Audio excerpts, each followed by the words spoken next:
मरने के बाद आप मुक्त हुए कि नहीं हुए, कि कहां गए, ये तो श्रद्धा और प्रोक्ष का विषय है।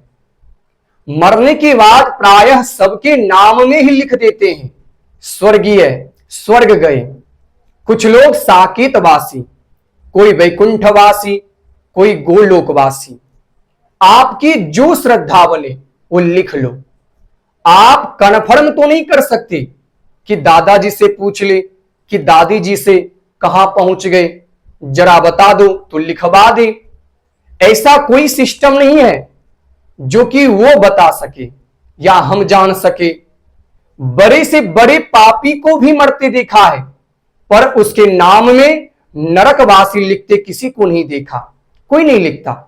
जबकि सबको पता होगा कि इतना बड़ा पापी तो नरक में ही गया होगा, पर लिखेगा कोई नहीं, सब अच्छा ही लिखते हैं। श्रीमद् भागवत महापुराण का चमत्कार है कि मरने के बाद आप मुक्त हुए कि नहीं हुए। ये कथा आपको जीते जी मुक्ति का आनंद प्रदान करा देती है, राजा परीक्षित की तरह मुक्त अवस्था में पहुंचाती है।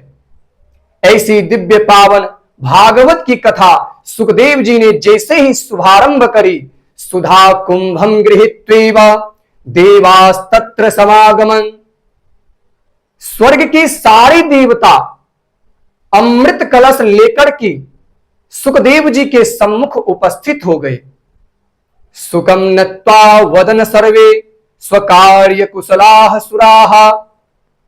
सारे देवता अमृत कलश सम्मुख रख करके साष्टांग प्रणाम किए सुखदेव जी को और हाथ जोड़ करके खड़े हो गए। सुखदेव जी देखने लगे, अरे ये देवता लोग ये कैसे आए। यदि केवल कोई कथा सुनने आया तो प्रणाम करेगा और जहां उचित स्थान मिलेगा वहां बैठ जाएगा, पर व्यास पीठ के पास आके प्रणाम करके खड़ा ही रहे तो इसका मतलब वक्ता से कुछ कहना चाहता है। तो सुखदेव जी ने पूछा, भाई क्या बात है, कैसे आना हुआ। देवता बोले, महाराज हमने जैसे सुना कि परीक्षित मरने वाले ही 7वें दिन, पता लगते ही हम अमृत कलश लेकर के दौड़े दौड़े आए हैं। ये अमृत इनको पिला दीजिए, अमर हो जाएंगे, मरने का कोई टेंशन ही नहीं। सुखदेव जी तो सुनकर के बड़े आश्चर्यचकित हो गए। इस मृत्यु लोक में आए दिन लोग मरते रहते हैं, ये आज तक किसी के लिए अमृत का कलश लेकर के नहीं आए हैं, और आज इनमें इतनी उदारता, ये कैसे उमड़ पड़ी।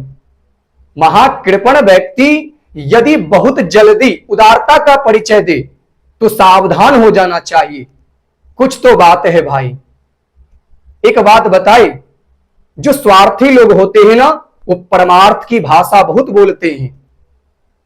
इससे आपको यह फायदा होगा, जैसे बीमा कंपनी के एजेंट होते हैं, इतने फायदे गिनाएंगे ना कि पूछो ही मत, आपको राजी करा ही लेंगे, बीमा करवा लीजिए।